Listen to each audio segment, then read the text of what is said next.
Okay, I guess I'll get started. Hello, everyone. I'm Jason Gibbs. Some of your names I recognize and we've met. Others we haven't. I'm an associate prof at the University of Manitoba, and some of you may know me because I work on Lasioglossum taxonomy. And Joel is here, who is my superstar former PhD student who is really taking Dialictus taxonomy to the next level.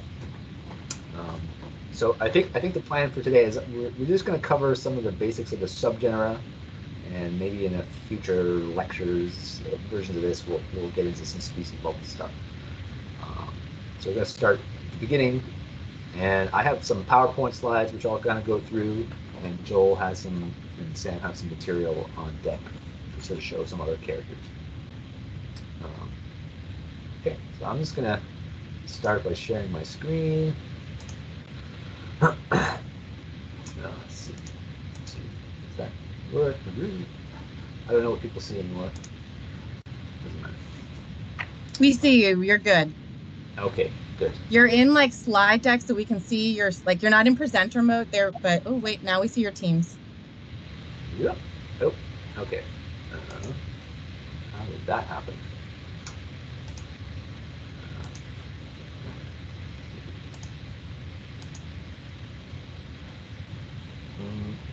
Okay, I'm going to let you see my.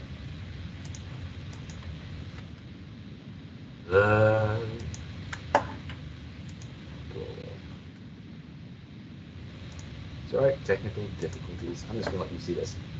It doesn't really matter. Yeah, all good. Okay. So, Lasioglossum are basically all of the weak veined halictine bees. And so by weak veins, we basically mean these sort of distal kind of vein of the forewing. I'm getting a little feedback on hearing myself. Do you have someone else in your lab? Oh, I hear it too. That just started. Anyway, I'll. Okay.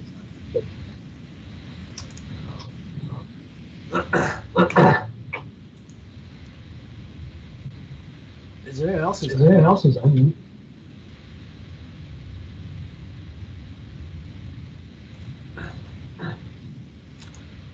Okay. Can you mute everyone except for Jason? Let's see if that improves it. Maybe you can try. I'm got it. We are good. Okay. Okay, I feel that's better. Okay, thanks. Yeah, so these distal wing veins are sort of weakened in all the Lasioglossum, and all the other sort of halictine genera have those as strong, and we'll see more of those later. And the other really important thing that you probably heard is that Lasioglossum have basal veins, or sort of interior veins on the turga. And the easy way to recognize that from kind of a distance is if you see a really sharp edge in front of that hair band, that's basal, because the turga is overlapping the hair, and so you get that sharp edge. Whereas in Halictus, it's more of a fuzzy edge because the hair is sort of emerging from the apex of the segment. So that's really basic stuff. Probably most of you know that. But once you have Lasioglossum, it's sort of, there's two major clades, which Michener called the Lasioglossum series, which is the strong veined Lasioglossum, and then the Hemihalictus series, which are the weak veined Lasioglossum series. And I don't think Michener really thought that those were going to be reciprocally monophyletic, but they are. So this is a phylogeny from Joel's dissertation. That's publicly available if anyone wants to look at it. Most of his chapters are published, but the phylogeny chapter is not yet. But in North America, really we only have Lasioglossum in the strict sense, and there's a couple of introductions of another subgenus from Europe called Leucolectus. But if you're trying to identify things as species, it doesn't really matter that much, because Ron McGinley in 1986 revised them all within the subgenus Lasioglossum. So all you have to do is be able to recognize a strong vein versus a weak veined species, and then you can identify it. And then you just have to remember, if you get to Leucozonium or Zonulus, that those are not Lasioglossum. So this, so this is the phylogeny here. So Lasioglossum is this branch, and then Leucalyctus is this other little branch there. So Michener didn't separate them, McGinley didn't separate them, but they're quite distinct in the phylogeny. The classification of the subgenera really changed a lot in the Hemihalictus series in 2013 in a paper that I wrote with some co-authors, which is kind of the basis of what we're talking about today. So if you've seen this paper, or if you haven't, these colored bars basically just represent the subgenera in Michener's classification in the Bees of the World. And if you're a North American, you may not be familiar with Andreas Ebmer, but he is like the premier halictid expert in the Palearctic. And so he had a very different subgeneric classification of Lasioglossum than Michener did, as shown by the discrepant sort of colors here. But neither one of them was working from a phylogeny, so once the phylogeny became available, we sort of kind of made the names match the ordering of the clades in the phylogeny, which is why Sphecodogastra suddenly got really big, Evylaeus got really small, and then Hemihalictus got really big. Okay. This is kind of based, mine was kind of based on Sanger data. Joel has one that's based on like UCE, so there's like a couple thousand loci in this, so it's a much better phylogeny. And in his version, he kind of shows sort of the middle, so the left hand is kind of the classification I just showed you, and the rightmost one is kind of the, if you named everything that could have a name, what it would look like. So these are, all these names here are sort of available names that are sometimes used. Most of them are Palearctic. But for people who get lots of Dialictus, Dialictus doesn't really change. It's big in North America. So the main reason why we don't break this up more is because the wing venation character that separates the strong vein from the weak vein Lasioglossum is kind of unreliable and hard to see. And also the relationships between all those subgenera, like shown in that sort of complexity of Joel's version, is kind of unstable. So we're kind of settling that in the phylogeny first, and then figuring out, making sure that anything's classified before anyone conceives breaking Lasioglossum up. However, other people do it, right? So some people in the Palearctic have broken up Lasioglossum to genera. Mitchell's Bees that used to be in the United States has them all the subgenera raised. The Moray catalog, the Neotropical catalog has it all raised. So people still do that. But it just kind of creates unstable names, so that's why we don't. I put this in here just because sometimes I tend to use the term metapostnotum for the dorsal part of the propodium here. But sometimes you'll see that as basal area of the propodium. But that's what that is. And an important character is sort of the carina that is on the dorsal, on the posterior surface of the propodium. So there's a kind of a lateral carina that sometimes comes up, and this sort of oblique carina that comes across. And I use those terms sometimes without noticing. So I'm going to go here. This is the new version of the key. So there's different versions of the subgeneric key. So Joel recently published one in the revised kind of Canadian key that's really mostly for the United States and Canada. So if that's where you're working, that's a perfectly good key to use. You're fine. There will be a broader one. So there's, if you're familiar with this book, there's a new version of that will get published sometime, probably in the next year, that will have a more modern sort of classification that will work for kind of the entire Western Hemisphere. And that's kind of there's a modified version of that, which I'm going to show. So there's going to be a few neotropical things in here that may not interest you, maybe they do. That's what we're talking about. So the first major couplet is just separating the strong vein species from the weak vein species. It's easy if you have a female, but if it's a male, it's going to be a little bit more complicated to recognize. So you sort of have to look at the clypeal shape, if it's flat or not. Potentially the flagellum ear segment length can be helpful. So we'll kind of take a peek at this. So the basic idea between the strong and weak vein is this vein shown with the white arrow. So if that vein is a similar sort of width as vein with the black arrow, then you have a strong vein species, and the one with the white arrow is similar to the most distal vein, so weak vein one. Hopefully that's familiar. Can I quick interrupt for a second? Of course. Another thing a way to think about it that I find useful for looking at these wing veins is not just the width, but like look at the pigmentation, like how dark the vein is. On the strong vein, you'll notice that the edges tend to be a lot darker, and then the inside is pale. And when they're weakened, they're kind of like all the same shade. Like on those weak veins on the edge, there's not really a distinct darker edge to them. Yeah, so I sometimes think of it as two parallel tracks in the strong vein ones, which is that sort of darkened edge, and then like a single track for the weak ones. But the pale distinction, I don't really, is a good point. So hopefully people can see that, because that's step one, basically, of the couplet.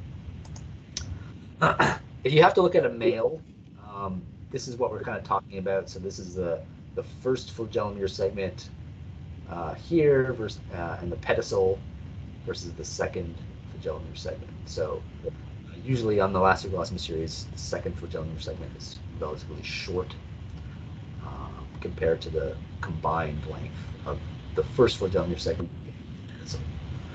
In contrast, this can be variable though, so you have to kind of, the species that are most likely to be mistaken for a Lasioglossum in the strict sense, in the subgeneric sense, are like the large Sphecodogastra type species, and they tend to have this longer second flagellum ear segment.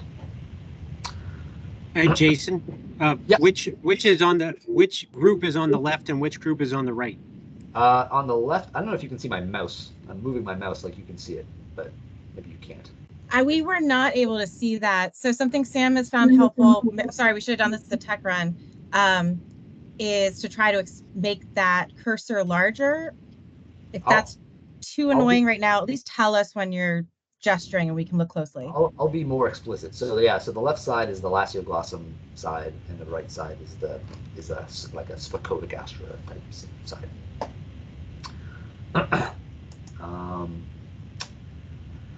So the next thing is, once you sort of identify a strong veins Lasioglossum, then basically, again, species level identification, you just go to McGinley and you just run it through. But if you want to identify it to subgenus first, this is the couplet for that. So Leucalictus, basically in North America, is just Leucozonium or zonulus. The females have this sort of, the propodium is usually quite short with really strong carina, and they have kind of short, kind of medium-sized face length. And then the males are really obvious because they have, this should be a character in there, but they lack a retrorse lobe, which I'll show you in a second on the male genitalia, but they also have these special modified hairs on this fifth sterna, which you don't really see in Lasioglossum. So this is kind of what we're looking at here. So the figure on the far left is a Leucalictus, and the other three are all Lasioglossum, in the subgenus Lasioglossum. So you have this, at the top kind of white arrows, we're sort of measuring the length of the scutellum, and it's quite long relative to the length of the propodium. And then the black arrow is kind of indicating kind of where that lateral carina that sort of comes from the ventral part of the propodium kind of extends up to that dorsally oriented surface. So this is that lateral carina. So that's going to be really strong in the Leucalictus.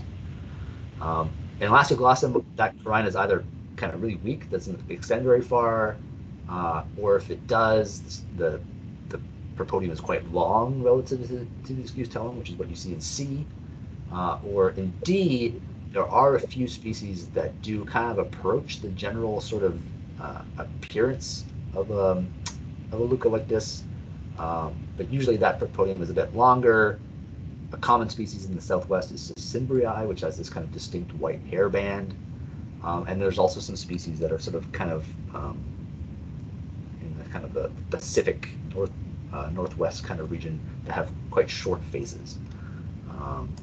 And this is sort of the comparison. So on the left here we have a Lasioglossum leucalictus on the left, and on the right is a shorter face of one of these Pacific coast species. And again, you can identify these two species using McGinley, and then it's really easy.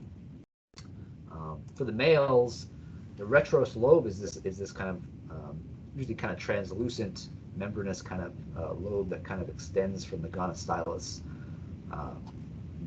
back towards the bee. So it's kind of, that's what the retros means. It's kind of extending. It's kind of the wrong way, and that's present in Lasioglossum, but absent in Leucalictus. So if you have a male, usually you don't have to dissect this because the males again have some weird hair tufts on S5 or hair, either a V kind of distinct V shape in Leucosonium or these kind of like little tufts in Zonulus, and that's really easy to identify. But this presence or absence of the retros lobe comes up again in the key because there's some of the other subgenera also have or don't have this character. So it's always useful if you get a black Dialictus male, pull out the genitiva. It's good practice. Do it with a Dialictus too if you want, but it might be less informative. So that's the strong vein species. I don't know if there's anything you want to show there, Joel, on the microscope. Otherwise, I'll plug along. Or remember that the chat's available if you have some questions about these. So I'm sure. Yep. Oh, I guess that depends on whether people want to see some microscope images of those wing veins to get a little bit more zoomed in look. Speak now in the chat or forever hold your peace. You can always come back to it if people want to see it. But the next, I have two couplets up here because the next one's really basic. It's, is it what we call metallic or not? And when we talk about metallic, we talk about it's kind of green or blue or golden. It's not like a black metallic-y kind of sheen. Is that black brown or it's kind of green, blue, golden? And this is just on the head and mesosoma. Sometimes that extends to the abdomen, but sometimes it doesn't. There's always weird exceptions. So there's one species of Lasioglossum in the stricter sense that has metallic coloration in sort of in the kind of coastal areas. So kind of if you're in California, you might encounter that. But otherwise, if it's metallic, it's going to run. It's going to run here for sure. There's a group of species that are really basically just in the Antillean Islands called Hemihalictus, which kind of keys out first. It does extend into Florida.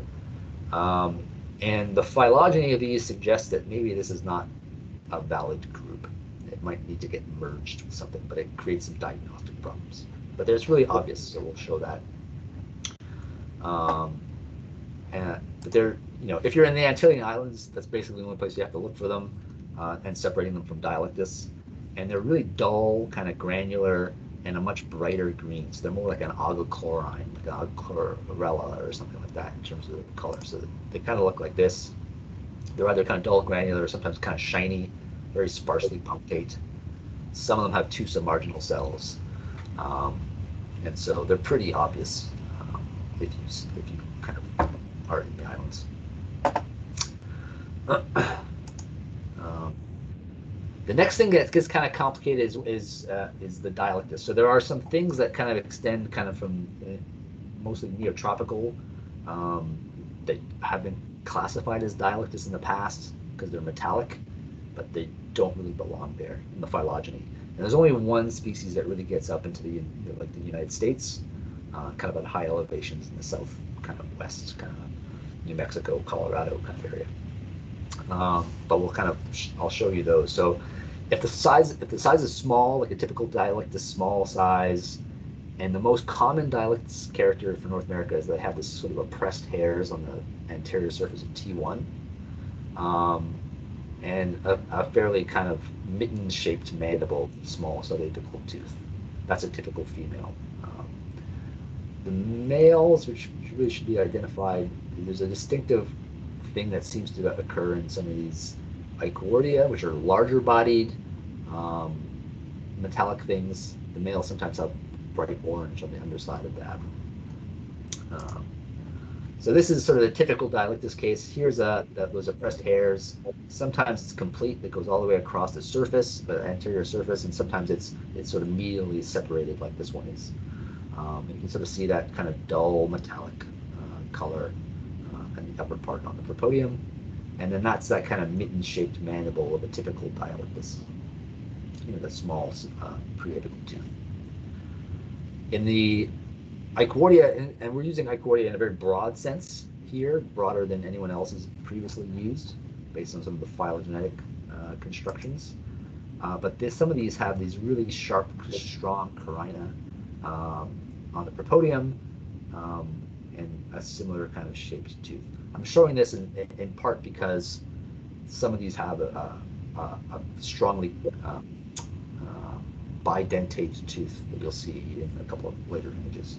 But if they have this strong carina, big neotropical things, it's going to be an Eichwardia, not a Dialictus, even though it's kind of a similar color. But you can also see that they lack that oppressed hair fan on T1. All the hairs are kind of erect and present throughout this on that surface. And these are really brilliant, beautiful bees. This is from Joel's dissertation. He found sort of an interesting character that's really hard to see, but it seems to be valid, which is this tiny little small tooth on the hind tibia, and there's only a single one in the Eichwardia, but there's two in the Dialictus. And he's got kind of outlines on the bottom left, showing the sort of different sort of mandible shapes that you can get. But some of them are really brilliant, beautiful colors. A lot of them were described as oligochlorella originally. There are some exceptions. So this is like a complete hair fan in the upper left of a Dialictus, but there are some things that we would call a Dialictus that don't have hair fans. So the Ruidosensi group, or Sans, if you're in the east, have this, and they usually have kind of weak sculpturing on the metaprostonotum as well. And there's also the Petrellum group, which kind of occurs in sort of high elevations in the west, which lacks this. And a very common species in the southwest called Microlopoides also lacks a hair fan. So it's just with large numbers of species, you have to deal with these exceptions. You just have to kind of learn to recognize them. This couplet now, we bypassed all the metallic colored ones, so we're in the weak veined species that have kind of black brown integument. Evylaeus, in the very restricted sense that we're using now, really is only species that have a very wide head, and the inner metatibial spur has this kind of fine, like really short oblique teeth, which I'll show. And the male lacks a retrose lobe, and they have quite distinct erect pubescence on the sterna of the metazoma. Whereas in the other sort of, a couple of other genera that appear here, usually longer, and the inner metatibial spur is quite different. So if you have a kind of a black weak vein thing, it's very useful to sort of look at those inner metatibial spur. Sometimes it's useful for species level identification. And they will have these sort of retrose lobes generally. The ones you're most likely to mistake for Evylaeus, the sterna are they're almost completely absent from the hair. Completely absent hairs. They're really tiny, short. You barely see them. If you have an image of the male sterna on deck, Joel, that might be useful for people to see. So this is kind of the longest face of an Evylaeus that you're likely to see, whereas this is more the kind of almost triangular kind of shape that you see in a lot of other black weak vein species. So this is a collection of images from the 2013 paper. So the only Evylaeus here is the one in the upper left. This is Lasioglossum syntypes, which is kind of the type species for Evylaeus. Everything else in this classification is Sphecodogastra. Sphecodogastra in the really strict sense are the ones with the really the kind of matinal, kind of nocturnal species. So the bottom left H, that's Lasioglossum xantha, gigantic ocelli. So they're quite distinctive. Do you want me to share my screen and show those sterna, or? I'll stop sharing it after this. I'll just show these spurs. So this, the upper one that's the Evylaeus inner metatypical spur of a female, the really short oblique teeth, and then the sort of longer branches are what you see in like other subgenera. Okay, so let me see. I'll stop sharing so we can see the males. Okay. So now I'm going to share my screen, and I'm going to show an Evylaeus male. So these are this is a male, and this is the underside of the metazoma, so the sternites. And pay attention to the setae on these sternites, how they're kind of long, like they're about the same length as like one of those tarsal segments.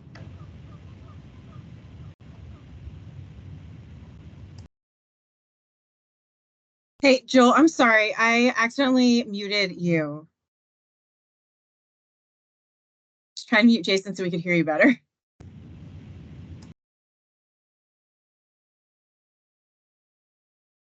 Joel, can you unmute?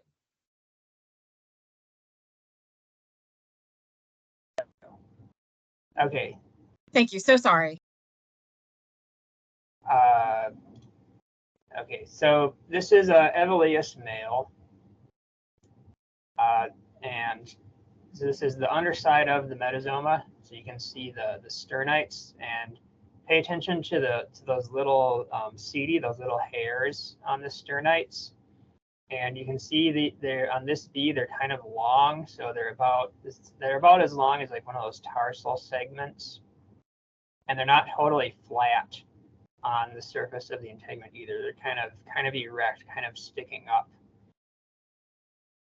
I don't know, kind of rotate that around a little bit so you can maybe get like a couple of different views of it. See the length of those hairs, so it's kind of a little bit more shaggy of appearance. So now I'm going to get Sphecodogastra. And this is Sphecodogastra in a broad sense. Yes, this is not one of those big ocelli nocturnal primrose specialists. This is a very common species we have in Washington, similar to Lasioglossum coeruleum. We don't know if it's actually coeruleum or just something that looks like it, but it's close enough. You can call it coeruleum. So yeah, here's the underside of a Sphecodogastra metazoma. And you can see that those setae are like a lot shorter here, much shorter than any tarsal segments. They're also quite flat, not sticking up from the surface very much. So kind of rotate that around a little bit. You can see that the side is definitely like, it looks almost bare from certain angles. So that's what Sphecodogastra looks like. The males look like.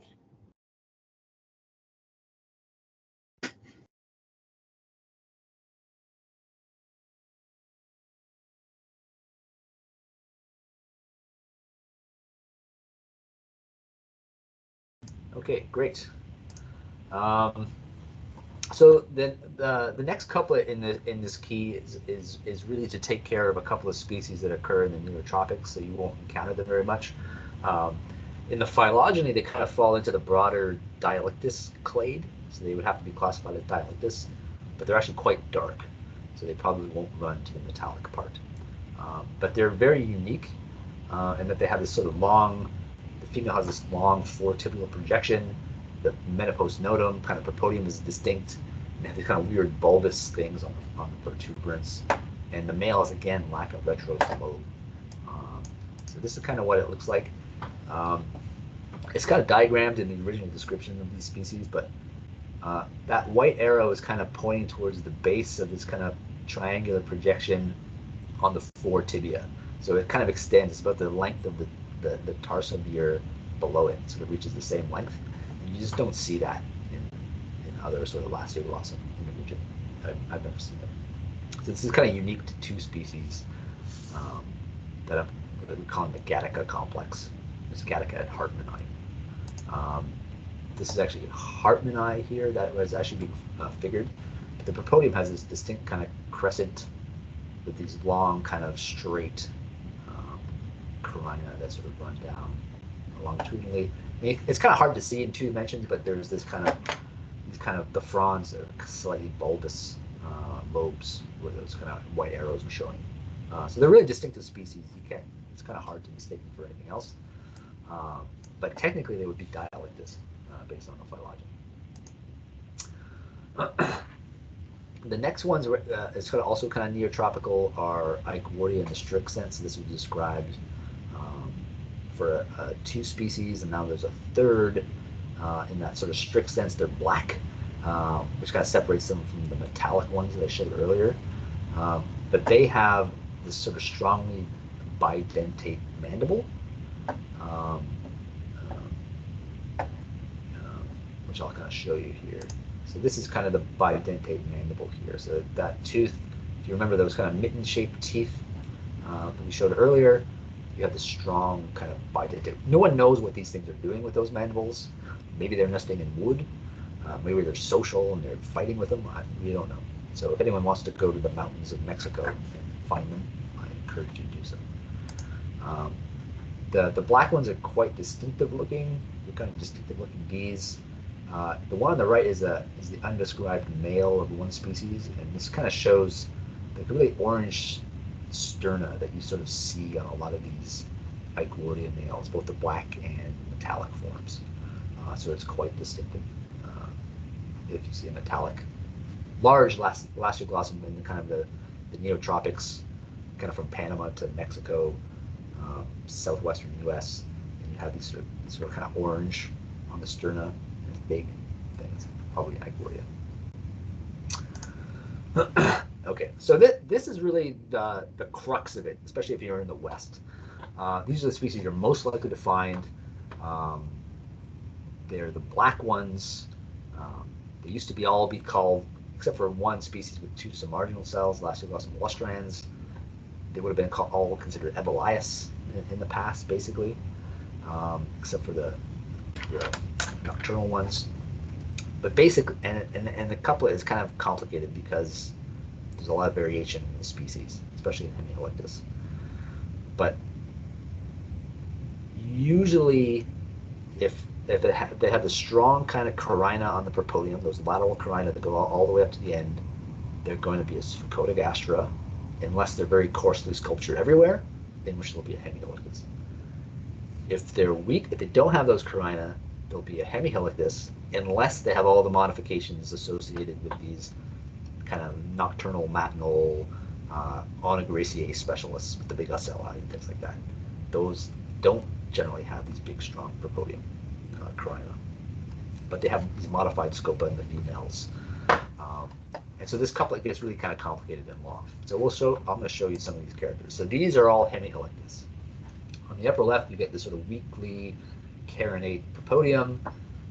The carina, if it's present, only goes about halfway up the propodium. The scopa B has this typical kind of plumose hairs, very typical. On the right, you see this kind of coarsely sculptured mesoepisternum on the kind of the pleuron of the side of the thorax. Whenever you get coarse sculpturing there, sometimes you do see pretty strong carina. I think it's kind of almost an artifact that the carina kind of comes up, and it's not kind of meeting up with the oblique carina quite in the same way that a Sphecodogastra would. but it takes a lot of experience to sort of see that distinction.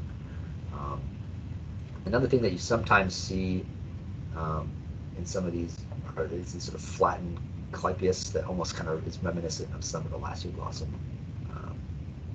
males. This is a male on the bottom right of the Hemihalictus. So there's a lot of variation in the Hemihalictus. It actually makes it potentially very easy to identify them to species because they're so variable. And I have a student who's working on the western species of that, so there'll be some keys to species hopefully in the next year. In contrast, for Sphecodogastra, if they have the weakened propodial carina, like you see here, there's no carina going all the way up, then they have these kind of rake-like scopa. And that's specialized hairs for collecting Onagraceae pollen that is connected to these missing threads, so they just kind of rake them up.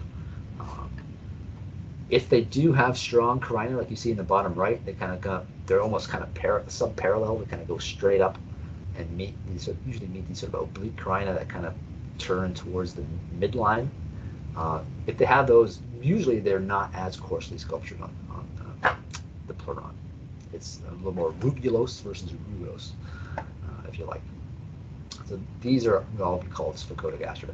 Upper part is Sphecodogastra in a very restricted sense, the sense that like McGinley used and Michener would have used, and then collectively this is kind of the Sphecodogastra in a broad sense. So in the bottom ones would have been what Michener 2000 considered to be part of Evylaeus.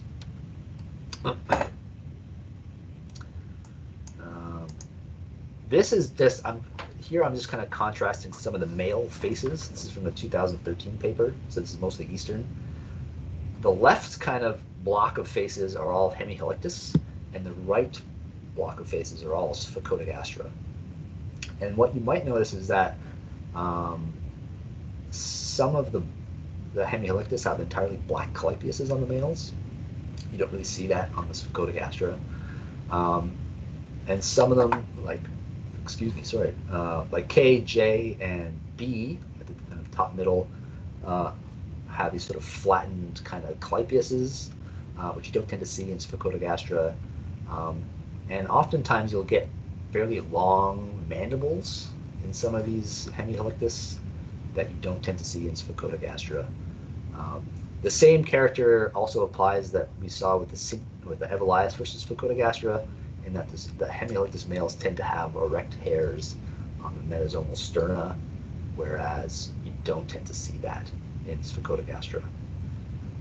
There's always exceptions. So in the Sphecodogastra males that are the Onagraceae specialists, they have their own kind of unique sort of patterns of hairs on the sterna. So they tend to have longer hairs, but they have these patches of oppressed kind of tomentose scale-like hairs as well. So they're completely, so everything is, it's full of exceptions. So it's no wonder that people have difficulty sometimes. So hopefully we can maybe show some more sort of examples of these with the scope, because I'm kind of run out of slides. I'll just finalize, there's always more exceptions. So there's actually a Southern Californian undescribed species of Sphecodogastra that the scutum has these dull kind of oily reflections on the scutum, which potentially would make you run it to Dialictus if you saw it, which is a bit of a problem, but we're working on that. So this species might get described shortly, and this sort of revised kind of key to accommodate this will be published along with it. If anyone has any questions, I'm happy to address them, and if not, we can look at some material to the scope for anything that's. I think everybody was focusing. There's nothing in the chat at the moment. Please start writing, or we have a lot of people in here. You could try raising your hand and we'll see how that works. But we also have Sam. Sam's going to take over. I'll jump in. So Jason and Joel, could you describe for us the philosophical pathway that says this is a subgenus, this is a genus? Go. Yeah. Okay. I'm gonna go back to the phylogeny to show that. I think. So I'm going to share my screen again just for this. So I think the 2013 is an interesting example of this because Edinburgh had a different philosophical version of what makes a subgenus than Michener did, or what we did. So we followed what is kind of a cladistic version. So we want a subgenus to, or like anything, any sort of named thing, to be above the species, to be a monophyletic group. So the common ancestor and all of its descendants have the same name. You know, it's the expression of the evolutionary history of the group. Whether or not it is a subgenus or a species group or a genus is sometimes a matter of subjective preference. But usually it's useful to have something that's diagnosable, so something that people can recognize. One of the advantages of having a really broad Lasioglossum, in the sense that we have it with like almost 1,900 species, is because whenever the relationships within the broader tree are unstable, you're not constantly changing names. So if you imagine, like, luckily Michener and Edinburgh both use Lasioglossum as this kind of umbrella name for everything. If you can imagine if they raised all the subgenera to genera, then Edinburgh and Michener and I would all be talking about the same species, but we'd have 3 different names for it. So you know, it might be Evylaeus. Let's see, what's a good example? So like I would have Hemihalictus puncticoli, Edinburgh would call it Evylaeus puncticolus, and Michener 2007 would have called it Dialictus puncticolus, if we all raised everything to the genus level. But we all call it Lasioglossum puncticolus, so it's easy as communication. So that's why we have an umbrella genus. For Edinburgh, diagnosability was the most important thing. So if you look at what he called Dialictus, he just called this little green box down towards the bottom middle there. For him, that was Dialictus. Dialictus was kind of the original sense of the green species in North America that had 2 submarginal cells. So that's Lasioglossum, Anomalum, and a couple of others. And for him, you could recognize that, so that was Dialictus.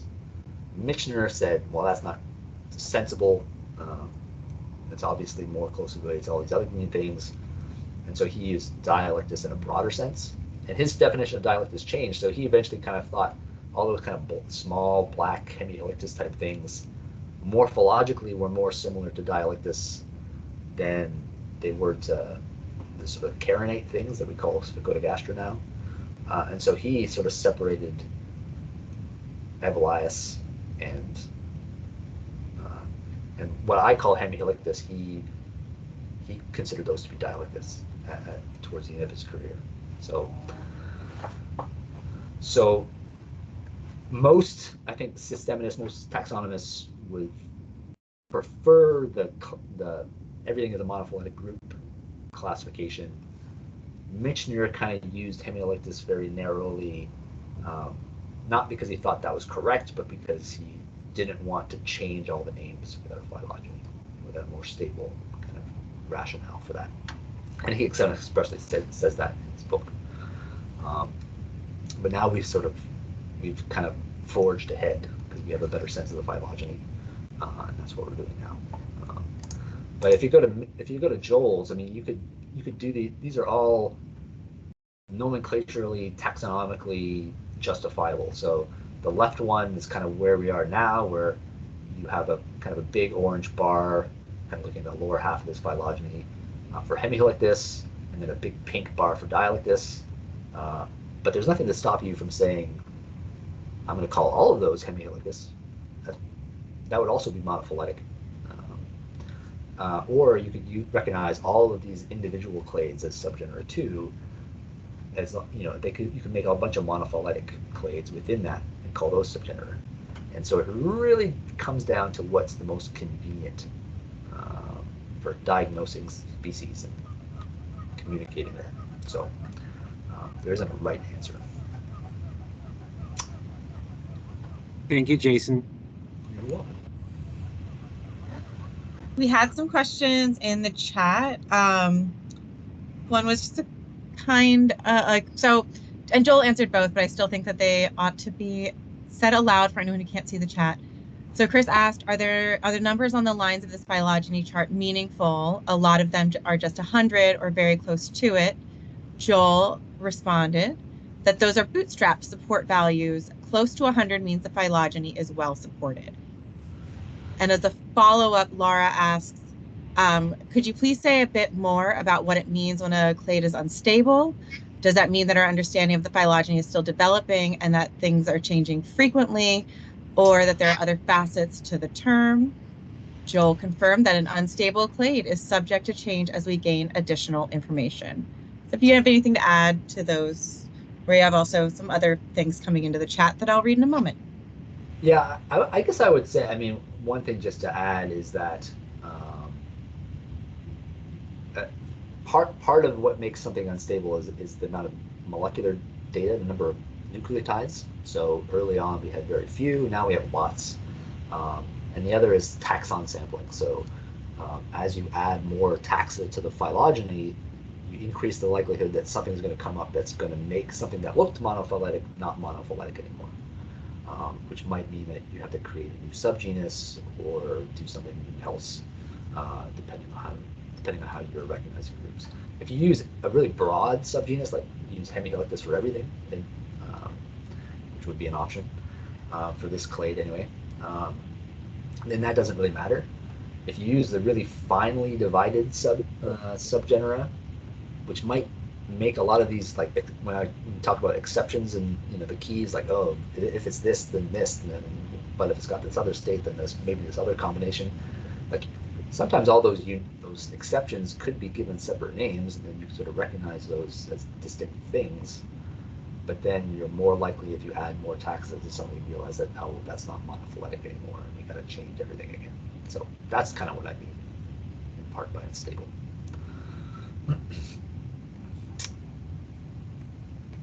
We had a good question in the chat that I'm hoping Joel answered, but would maybe pop in and speak to a little bit longer. I asked, is your phylogenetic tree strictly based on genetics, or did you incorporate some morphology in there too? Joel responds, the phylogeny is strictly genetic. Then we use morphology to try to diagnose the different clades.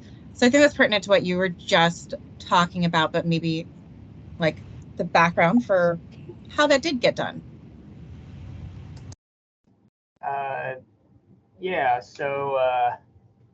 So this tree that's on the screen right now, that's all based on genetics. That's based on ultra conserved elements, actually. Just kind of like the bleeding edge of the phylogenetic work right now.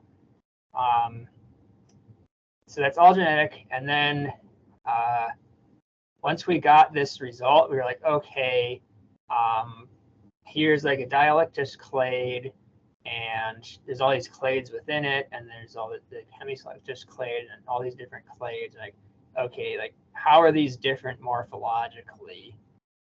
And then we try to figure out, like, are there characters that distinguish these groups so that we can actually write a key to them? And if we can find good characters, great, that makes everything easy. If we can't, then we kind of have to rethink the limits of some of these subgenera and kind of think that maybe we should split up some of these big groups so that it's easier to recognize them, or maybe we should lump some of them. And yeah, that's kind of how we combine morphology and genetics. Yeah, I might point one other thing out here, which is a bit of a contradiction in the current classification, which is if you look really closely on this tree, I don't know if people can read it, but there is this species on the far right where that's Hemihalictus in the strict sense. That's the type species Lasioglossum lustrans, and right above that is Evylaeus, which is those really bright green species from the Antilles. That means, based on the kind of the monophyletic group thing, that means that Evylaeus doesn't exist. It has to be a Hemihalictus, which is going to make the key a little bit more complicated, because you're going to be like, if it's really bright, super shiny green, it's a Hemihalictus. or if it's black, it's a Hemihalictus. The only other way to deal with that would be to do the really finely split classification that you sort of see represented here with all the names. Because Hemihalictus is so close to Hemihalictus in the strict sense that if you recognize Hemihalictus, then if you're recognizing monophyletic groups, then you have to recognize all these other clades. So you have sort of two choices.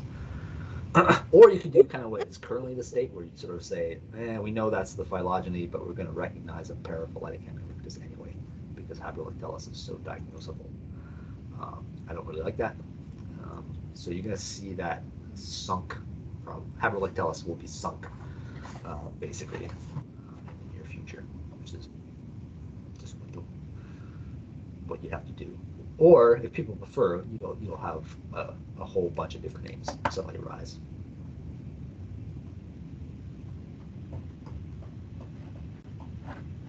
Okay, thank you. That was helpful. There are more things happening in the chat. Joel's being pretty active. And now there's quite a few that I don't know if you just want me to read verbatim. So would you like to speak to this conversation about the Floridian bee? And then we're going to follow up with Sam's question about Sphecodogastra as a species group.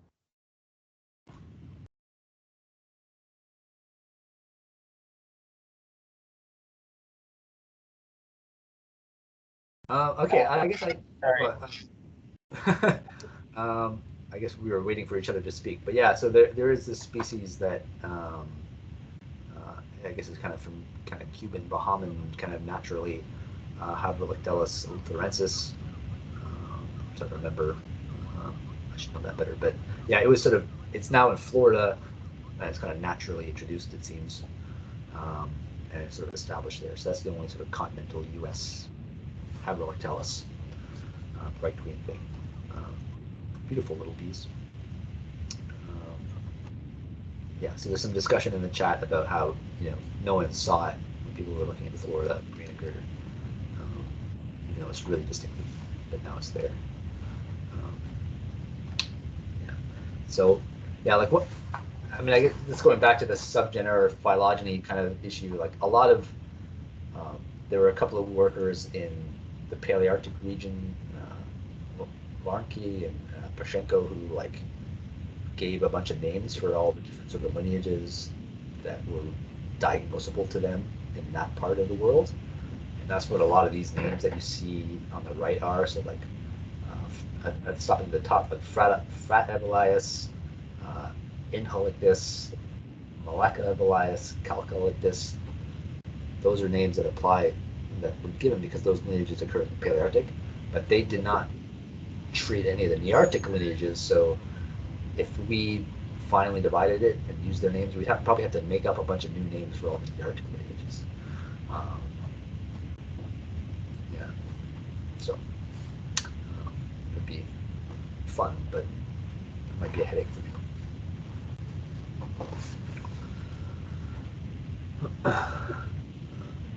Yeah, so yeah, the Sphecodogastra group might be the next topic.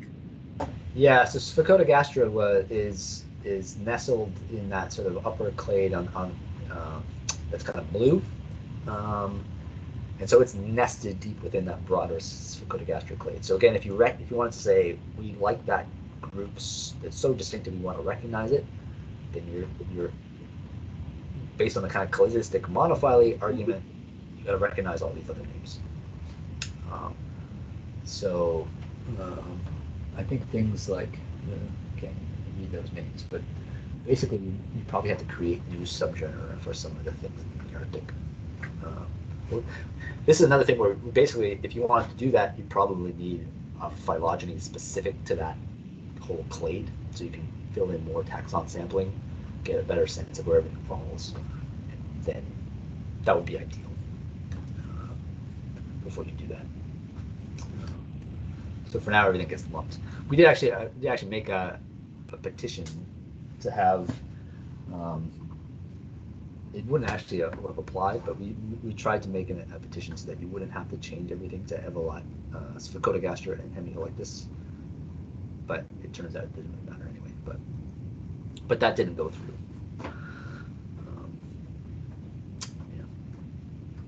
I think. Yeah, I think we're gonna read. I'm gonna read aloud Caitlin's question, and it's useful. Within Dialictus, you discussed that some don't have the fan of oppressed hairs on T1. Are there many species like that in North America? No, there aren't many, but there are let's see. Let's see if we can find his. I just put all the names in the chat, so it's a few. It's not many. Yeah. So the other thing I would just add is that Ruidosensi is a species that goes from, it was described in New Mexico and it goes all the way up to Alaska. So it seems improbable that it's one species. And it's got lots of variation in the DNA barcodes. But it would require a dedicated person or effort to sort of figure out where all the species limits are for that. So that'd be a bunch of new species probably. But this is one of those things where these are actually kind of distinct lineages. I don't know if they are on any of these, clear on any of these versions of these phylogenies. Not really.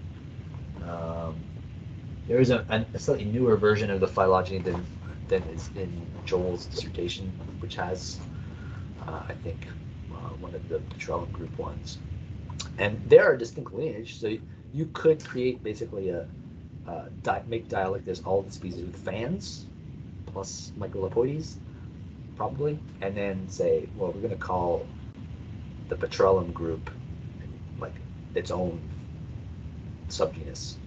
But then again, if you did that, you'd also have to then sort of start splitting out all the Palearctic species because they're going to also be in these lineages.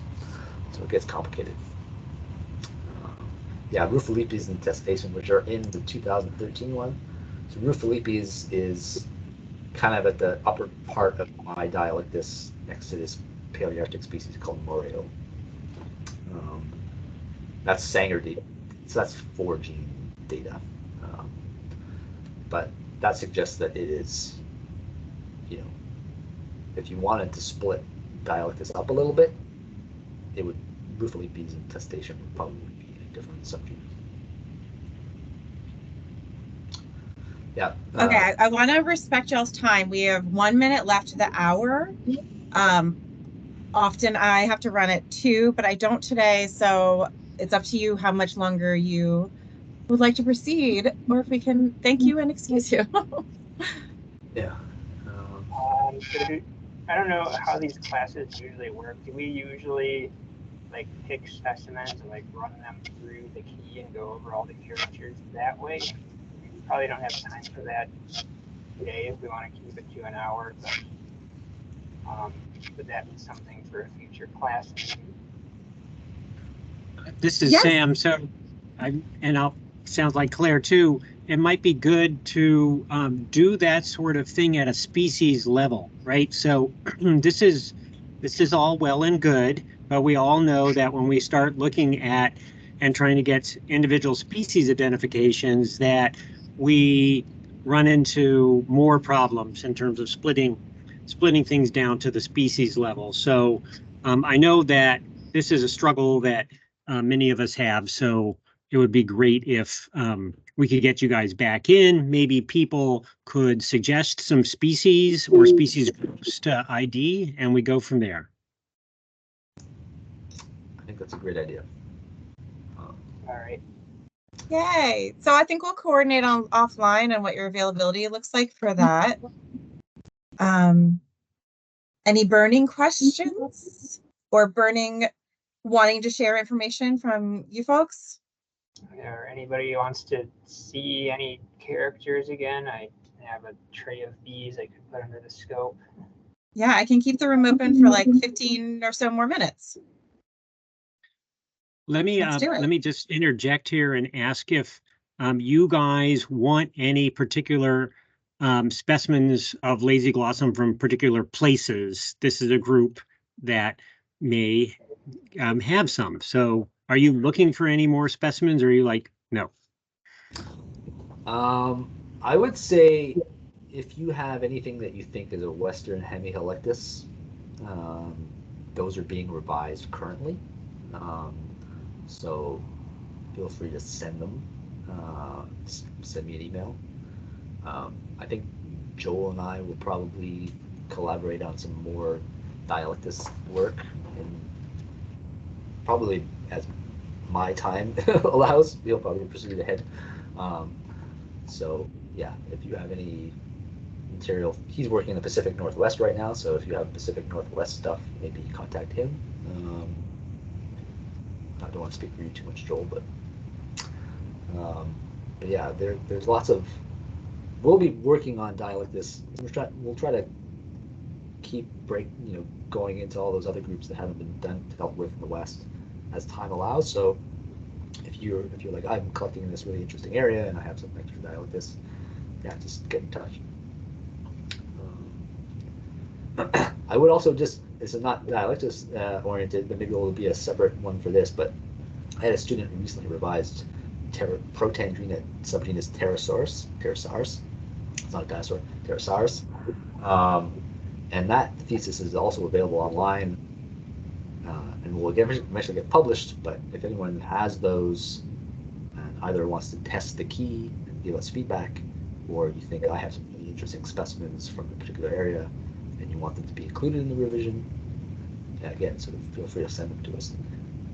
We'll send them back, but want them, yeah.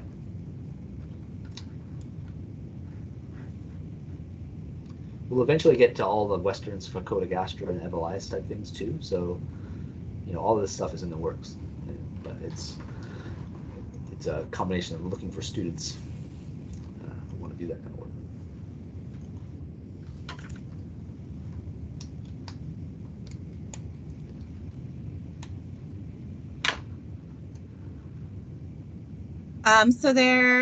So Joel's described in the chat the species he has on hand. Those might become next time, because I think, Joel, you had chosen those because they were real types of each. So maybe that would be a great next session where we return to this guide and see the exacts. Question mark. And Casey asks, where can we find a copy of the thesis on Protandrena? And Jason just dropped a chat. So great. Thank you. Yeah, so before everything, if everyone wants to look at that link, that's the, Yeah. Although it should be kept in mind that none of the new species names in that thesis are technically valid until it's published in a peer-reviewed journal. Right. Thank you, Joel. That's very important. So don't use new names in any publications. So if you're working on a list of the bees of Nevada, don't use a new species. So they'll get published in hopefully the next several months. But you would appreciate if you go through the key, if you look at the diagnoses, whatever it is, you say this didn't make sense to me. All that content is useful for us, so that we don't put things out there that are hard for people to use. I have one last question, which is, does Succinipeni exist in the East, and if so, how do you identify it? I think that Succinipeni doesn't actually occur in the East. That's my personal opinion. I think the specimens that were barcoded and put on bold as Succinipeni are actually all leucocomus. And I think Succinipeni is largely limited to the Rocky Mountains. But I'm not 100% on that, because we don't have any barcodes from what I would call true Succinipeni. Jason might have a different opinion. I mean, I could bore people with historical context. So, like, a lot of the Succinipeni that originally kind of got on bold came from some material from Manitoba before I was here. And at that time, it seemed to kind of come out clearly that there was a, DNA barcodes from this kind of group, and then that was kind of distinct from the kind of the northeastern leucocomus and very distinct from Pilosum. But as more kind of information kind of got, and now that I'm here and I see all the material, that Pilosum, which I didn't think was here, is here, and Joel's right that I think a lot of those leucocomas is actually kind of just a big thing that spreads across. So that we have the type of Suxipeni is very confusing, and that kind of, it's almost intermediate, but it's from like Rockies. So what we really need is a bunch more material from the kind of Rocky Mountains of anything that looks like Lasioglossum, pilosum, or leucocomas, to figure out where it exists. Yeah. Thank you. And identifying it from pilosum, or is it that for another day? If people want to know how to identify that kind of complex, we could do that another day. Okay, I think that would be a good one. I think the, Floridanum, leucocomas, pilosum, Succinipeni, and then we could throw in pruinosum and a couple other things would be good. Yeah. Would be a great one. Yeah. Yeah, I actually in the 2022 Canada key, Succinipeni is in there, just in case. And I attempted to clarify the diagnosis a little bit in that key. So there's some better images of the heads and how I think you can separate them. And if you had it, if you didn't catch it up and it got shared, if you're going to use the key from that 22 paper, use the revised version that's floating around, not the version that's actually on the journal website as a supplement, because there's a yeah, if you do use the one from the journal website, you can just be aware that there's it's like couplet 20 or 30 something, somewhere in there. There's a couplet that is misnumbered. Yeah. But Claire, did you send that one out? I sent what Joel sent me in an attachment, so can double check and confirm, or Joel, if you remember what you sent, but we can definitely send an update after if needed. Yeah, you can email either of us and we can send you the revised version of that key, or Claire has it. Cool. Yeah. I mean, just the Succinipeni just has made my day. Yeah, and if people do have interesting bees, we're always welcome to see them within the realm of time. Years. But hopefully, if my 10-year application is successful, I'll be here for a very long time. So, yeah. Well, thank you, gentlemen. I'm definitely going to be emailing you promptly about coming back. Thank you. We had 75 people on at one point, so that's pretty exciting. Clearly, there is a need in the community. We'll see you all again soon. Thanks for listening to me drone on. You could have a podcast. It's all good. All right. Hope this was useful to everybody.